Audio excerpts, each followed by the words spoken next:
Hi ನಮಸ್ತೆ ಎಲ್ರಿಗೂ. ನಾನಿವತ್ತು ವಿತೌಟ್ ಬೀಡ್ಸ್ ಕ್ರೋಶಾ ಕುಚ್ಚು ತೋರಿಸ್ತಾ ಇದ್ದೀನಿ. ಈ ಡಿಸೈನು 1 ಅವರಲ್ಲಿ ಒಂದು ಸೀರೆಗೆ ಪೂರ್ತಿ ಹಾಕಿ ಮುಗಿಸ್ಬೋದು. ಮತ್ತು ಹೊಸದಾಗಿ ಕಲಿತಾ ಇರೋರು ಕೂಡ ಈಸಿಯಾಗಿ ಹಾಕ್ಕೊಬೋದು. ಅಷ್ಟು ಸಿಂಪಲ್ಲಾಗಿದೆ, ಸೂಪರಾಗಿದೆ ಡಿಸೈನು. ಈ ಡಿಸೈನ್ನ ನೋಡ್ಕೊಳ್ಳೋದಕ್ಕಿಂತ ಮುಂಚೆ ಇನ್ನೂ ಯಾರೆಲ್ಲ ನನ್ನ ಚಾನಲ್ನ ಸಬ್ಸ್ಕ್ರೈಬ್ ಮಾಡ್ಕೊಂಡಿಲ್ಲ ಪ್ಲೀಸ್ ಸಬ್ಸ್ಕ್ರೈಬ್ ಮಾಡಿಕೊಂಡು ನೋಡಿ ಅಂತ ಹೇಳ್ತಾ ಬನ್ನಿ ಹೇಗೆ ಹಾಕೋದು ಅಂತ ನೋಡೋಣ. ಬಿಗಿನರ್ಸ್ಗಳಿಗೆ ತುಂಬ ಈಸಿ ಆಗುತ್ತೆ ಈ ಡಿಸೈನು. ಮೊದಲಿಗೆ ನಾನಿಲ್ಲಿ 6 ಎಳೆ ಥ್ರೆಡ್ ತೊಗೊಂಡಿದ್ದೀನಿ. 6 ಎಳೆ ಥ್ರೆಡ್ನ ನಾಟ್ ಹಾಕ್ಕೊಂಡು ಸ್ಯಾರಿ ಹಿಂಭಾಗಕ್ಕೆ ಇಟ್ಟು ಲಾಕ್ ಮಾಡ್ಕೊತಾ ಇದ್ದೀನಿ. ಸ್ಯಾರಿನ ಈ ಡಿಸೈನ್ ಹಾಕೋದಕ್ಕೆ ಸೀದಾ ಇಟ್ಕೊಂಡಿದ್ದೀನಿ. ಮತ್ತು ಯಾವಾಗಲೂ ತಗೊಳ್ಳೋ ಹಾಗೆ ಕ್ರೋಶ ನೀಡಲ್ಲ 10 ನಂಬರ್ದು ತೊಗೊಂಡಿದ್ದೀನಿ. ಇವಾಗ ಸ್ಯಾರಿಗೆ ಲಾಕ್ ಮಾಡ್ಕೊಳ್ಳೋಣ. ಹಿಂಭಾಗದಿಂದ ಥ್ರೆಡ್ ತೊಗೊಂಬಂದು ಮುಂದಕ್ಕೆ ಇವಾಗ ಲಾಕ್ ಮಾಡ್ಕೊಳ್ಳೋದು. ಈ ರೀತಿ ಲಾಕ್ ಮಾಡಿಕೊಂಡು ಮತ್ತು ಇವಾಗ ಚೈನ್ ಹಾಕ್ಕೊತಾ ಇದ್ದೀನಿ. 4 ಚೈನ್ ಹಾಕ್ಕೊತಾ ಇದ್ದೀನಿ. 4 ಚೈನ್ ಹಾಕ್ಕೊಂಡು ಇವಾಗ ಎಲ್ಲಿಗೆ ಬರುತ್ತೆ ನೋಡಿ ಅಲ್ಲಿಗೆ ಲಾಕ್ ಮಾಡ್ಕೊಬೇಕು. ಹೀಗೆ ಲಾಕ್ ಮಾಡೋದು. ಮತ್ತು ಇವಾಗ 4 ಚೈನು 1 2 3 4 ಚೈನ್ ಹಾಕ್ಕೊಂಡು ಮತ್ತೆ ಎಲ್ಲಿಗೆ ಬರುತ್ತೆ ನೋಡಿ ಅಲ್ಲಿಗೆ ಲಾಕ್ ಮಾಡ್ಕೊಳ್ಳೋದು. ಈ ಚೈನ್ ಹಾಕ್ಕೊಂಡು ಏನು ಲಾಕ್ ಮಾಡ್ಕೊತೀರಾ ಅದು ಎಳೆದು ಲಾಕ್ ಮಾಡ್ಕೊಬಾರ್ದು. ಕರೆಕ್ಟಾಗಿ ಎಲ್ಲಿಗೆ ಬರುತ್ತೆ ನೋಡಿ ಅಲ್ಲಿಗೆ ಲಾಕ್ ಮಾಡಬೇಕು. ಮತ್ತು 4 ಚೈನ್ ಹಾಕ್ಕೊಂಡು ಎಲ್ಲಿಗೆ ಬರುತ್ತೆ ನೋಡಿ ಅಲ್ಲಿಗೆ ಲಾಕ್ ಮಾಡಬೇಕು.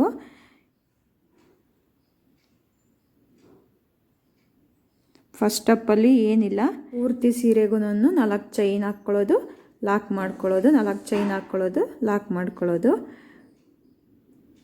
ಫಸ್ಟಿಂದ ಲಾಸ್ಟ್ವರೆಗೂ ಫಸ್ಟ್ ಸ್ಟೆಪ್ಪಲ್ಲಿ 4 ಚೈನು ಲಾಕ್ ಅಷ್ಟೇನೆ.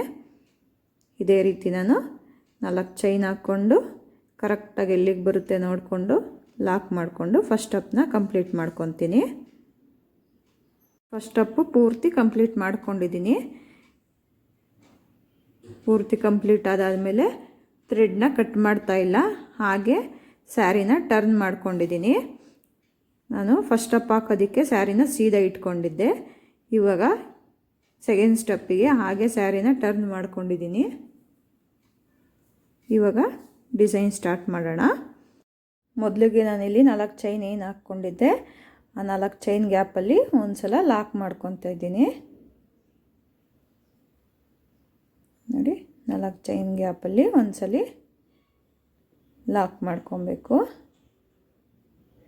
ಹೀಗೆ ಲಾಕ್ ಮಾಡಿಕೊಂಡು ಇವಾಗ ಇಲ್ಲಿಂದನೇ ಡೈರೆಕ್ಟಾಗಿ ನೀಡಲ್ ಮೇಲೆ ಒಂದ್ಸಲ ಥ್ರೆಡ್ ಸುತ್ತಿ ಪಕ್ಕದ ಚೈನಲ್ಲಿ ಪಕ್ಕದಲ್ಲಿ ಏನು 4 ಚೈನ್ ಇದೆ ಈ 4 ಚೈನ್ ಗ್ಯಾಪಲ್ಲಿ ಡಬಲ್ ಕ್ರೋಶ ಮಾಡ್ಕೊಬೇಕು. 2 ಥ್ರೆಡ್ಡಿಗೆ ಒಂದ್ಸಲಿ ಮತ್ತು 2 ಥ್ರೆಡ್ಡಿಗೆ ಒಂದ್ಸಲಿ ಥ್ರೆಡ್ ತೆಗಿಬೇಕು. ಮತ್ತು ನೀಡಲ್ ಮೇಲೆ ಒಂದ್ಸಲಿ ಥ್ರೆಡ್ ಸುತ್ತಿ 4 ಚೈನ್ ಗ್ಯಾಪಲ್ಲಿಂದ ಒಂದ್ಸಲಿ ಥ್ರೆಡ್ ತೊಗೊಂಬಂದು 2 ಚೈನ್ಗೆ ಒಂದ್ಸಲಿ ಮತ್ತು 2 ಚೈನಿಗೆ ಒಂದ್ಸಲಿ ಡಬಲ್ ಕ್ರೋಶ. ಇದೇ ಥರ ಡಬಲ್ ಕ್ರೋಶಗಳನ್ನ ಈ 4 ಚೈನ್ ಗ್ಯಾಪಲ್ಲಿ 10 ಡಬಲ್ ಕ್ರೋಶ ಮಾಡ್ಕೊತೀನಿ. ತುಂಬ ಜಾಸ್ತಿನೂ ಮಾಡ್ಕೊಬೇಡಿ, 9 ಅಥವಾ 10 ಡಬಲ್ ಕ್ರೋಶ ಮಾಡ್ಕೊಳ್ಳಿ. ನಾನಿಲ್ಲಿ 10 ಡಬಲ್ ಕ್ರೋಶಗಳನ್ನ ಮಾಡ್ಕೊತಾ ಇದ್ದೀನಿ ನೋಡಿ.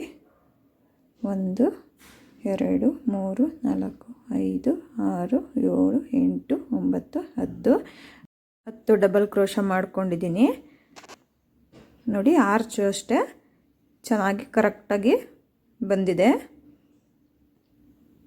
ಇವಾಗ ಇಲ್ಲಿಂದನೇ ಡೈರೆಕ್ಟ್ ನೀಡಲ್ ಮೇಲೆ ಥ್ರೆಡ್ ಸುತ್ತಿ ಆರ್ಚ್ ಪಕ್ಕದ್ದು ಏನು 4 ಚೈನ್ ಗ್ಯಾಪ್ ಐತೆ ಆ ಗ್ಯಾಪ್ ಬಿಟ್ಬಿಡಿ, ಅದ್ರ ಪಕ್ಕದ ಗ್ಯಾಪಿಗೆ ಡಬಲ್ ಕ್ರೋಶ ಮಾಡ್ಕೊಳ್ಳಿ. ಡೈರೆಕ್ಟ್ ಆರ್ಚ್ ಆದಾದಮೇಲೆ ಡಬಲ್ ಕ್ರೋಶ ಮಾಡ್ಕೊಬೇಕು. ಆರ್ಚ್ ಪಕ್ಕದ್ದು 4 ಚೈನ್ ಗ್ಯಾಪ್ ಬಿಟ್ಬಿಟ್ಟು ಒಂದು ಸ್ಕಿಪ್ ಮಾಡಿ ಮತ್ತು ಅದ್ರ ಪಕ್ಕದ್ದು 4 ಚೈನ್ ಗ್ಯಾಪಲ್ಲಿ ಡಬಲ್ ಕ್ರೋಶ ಮಾಡ್ಕೊಬೇಕು. ಇಲ್ಲೂ ಅಷ್ಟೇ ಫಸ್ಟ್ ಆರ್ಚಿಗೆ ಹೆಂಗೆ ಹಾಕ್ಕೊಂಡ್ವೋ 10 ಡಬಲ್ ಕ್ರೋಶ ಅದೇ ರೀತಿ 10 ಡಬಲ್ ಕ್ರೋಶ ಮಾಡ್ಕೊತಾ ಇದ್ದೀನಿ. ನಾನೆಲ್ಲೂ ಈ ಡಿಸೈನ್ಗೆ ಬೀಡ್ಸ್ ಯೂಸ್ ಮಾಡ್ತಾಯಿಲ್ಲ, ಆದರೆ ತುಂಬ ಚೆನ್ನಾಗಿ ಕಾಣಿಸುತ್ತೆ ಡಿಸೈನು, ಸಿಂಪಲ್ಲಾಗಿ ಚೆನ್ನಾಗಿ ಬರುತ್ತೆ ನೋಡಿ. 10 ಡಬಲ್ ಕ್ರೋಶ ಆಗಿದೆ. ಇವಾಗ ನೀಡಲ್ ಮೇಲೆ ಥ್ರೆಡ್ ಸುತ್ತಿ 4 ಚೈನ್ ಗ್ಯಾಪ್ ಬಿಟ್ಬಿಟ್ಟು ಮತ್ತೆ ಅದರ ಪಕ್ಕದ 4 ಚೈನ್ ಗ್ಯಾಪಲ್ಲಿ ಡಬಲ್ ಕ್ರೋಶ ಮಾಡ್ಕೊತಾ ಇದ್ದೀನಿ. 4 ಚೈನ್ ಗ್ಯಾಪಲ್ಲಿ 10 ಡಬಲ್ ಕ್ರೋಶ ಮಾಡ್ಕೊಳ್ಳೋದು, ಮತ್ತು ಇನ್ನೊಂದು 4 ಚೈನ್ ಗ್ಯಾಪು ಬಿಟ್ಬಿಟ್ಟು ನೆಕ್ಸ್ಟ್ 4 ಚೈನ್ ಗ್ಯಾಪಲ್ಲಿ ಮತ್ತೆ 10 ಡಬಲ್ ಕ್ರೋಶಗಳು ಮಾಡಿಕೊಂಡು ಆರ್ಚ್ ಮಾಡ್ಕೊಳ್ಳೋದು. ಇದೇ ರೀತಿ ಡಿಸೈನ್ನ ಕಂಟಿನ್ಯೂ ಮಾಡ್ಕೊತೀನಿ. ಮತ್ತು ಇದೇನಿದೆ ಗ್ಯಾಪು ಆರ್ಚಿನ ಪಕ್ಕದಲ್ಲಿ ಡಬಲ್ ಕ್ರೋಶ ಡೈರೆಕ್ಟ್ ಮಾಡ್ಕೊಂಡ್ವಲ್ಲ ಇನ್ನೊಂದು ಆರ್ಚಿಗೆ, ಅಲ್ಲಿ ಈ ರೀತಿ ಗ್ಯಾಪ್ ಬರುತ್ತೆ. ಈ ಗ್ಯಾಪಲ್ಲಿ ಕುಚ್ಚು ಕಟ್ಕೊಬೇಕು. ನಾನು ಫೈನಲಾಗಿ ಕುಚ್ಚು ಕಟ್ಟಿ ತೋರಿಸ್ತೀನಿ ಯಾವ ರೀತಿ ಬಂದಿದೆ ಡಿಸೈನು ಅಂತಂದ್ಬಿಟ್ಟು. ನಾನಿಲ್ಲಿ ಸ್ಯಾರಿಗೆ ಹಾಕ್ತಾ ಇರೋ ಡಿಸೈನು ಉಲ್ಟಾ ಇಟ್ಕೊಂಡು ಸ್ಯಾರಿನ ಈಗ ಸೀದಾ ಇಟ್ಕೊಂಡ್ರೆ ಫಿನಿಶಿಂಗು ಚೆನ್ನಾಗಿ ಬರುತ್ತೆ. ಇನ್ನು ನಾನು ಈ ಗ್ಯಾಪಲ್ಲಿ ಕುಚ್ಗಳು ಬರುತ್ತೆ. ನಾನು ಪೂರ್ತಿ ಫಿನಿಶ್ ಮಾಡಿಬಿಟ್ಟು ಫೈನಲ್ ಲುಕ್ಕು ಯಾವ ರೀತಿ ಬಂದಿದೆ ಅಂತಂದ್ಬಿಟ್ಟು ತೋರಿಸ್ತೀನಿ ನೋಡಿ. ಡಿಸೈನ್ ಪೂರ್ತಿ ಕಂಪ್ಲೀಟ್ ಆಗಿದೆ. ಇವಾಗ ಈ ಆರ್ಚ್ ಮಧ್ಯದಲ್ಲಿ ಗ್ಯಾಪ್ ಏನಿದೆ ಈ ಗ್ಯಾಪಲ್ಲಿ ಕುಚ್ಚುಗಳು ಕಟ್ಕೊಬೇಕು. ಆರ್ಚು ಪಕ್ಕನೇ ಇರೋದ್ರಿಂದ ಕುಚ್ಚುಗಳು ಕೂಡ ತುಂಬ ಏನು ದಪ್ಪ ಕಟ್ಟೋಂಗಿಲ್ಲ ನೋಡಿ. ಮೀಡಿಯಮ್ಮಾಗಿ 87 ಥ್ರೆಡ್ ತೊಗೊಂಡು ಕುಚ್ಚು ಕಟ್ಟಿದ್ರೆ ಸಾಕಾಗುತ್ತೆ ನೋಡಿ. ಫೈನಲ್ ಲುಕ್ಕು ಈ ರೀತಿ ಬಂದಿದೆ. ನಾನು ಪೂರ್ತಿ ಸೀರೆಗೂ ನಾನು ಕುಚ್ಚುಗಳನ್ನ ಕಟ್ಕೊಂಡಿದ್ದೀನಿ. ತುಂಬ ಚೆನ್ನಾಗಿ ಬರುತ್ತೆ ಲುಕ್ಕು. ನೀವು ಒಂದು ಸಲ ಟ್ರೈ ಮಾಡಿ. ಇದೇ ರೀತಿ ಹೆಚ್ಚು ಹೊಸ ಡಿಸೈನ್ಗಳಿಗಾಗಿ ಪ್ಲೀಸ್ ನನ್ನ ಚಾನಲ್ನ ಸಬ್ಸ್ಕ್ರೈಬ್ ಮಾಡ್ಕೊಳ್ಳಿ ಅಂತ ಹೇಳ್ತಾ ಥ್ಯಾಂಕ್ ಯು ಫಾರ್ ವಾಚಿಂಗ್.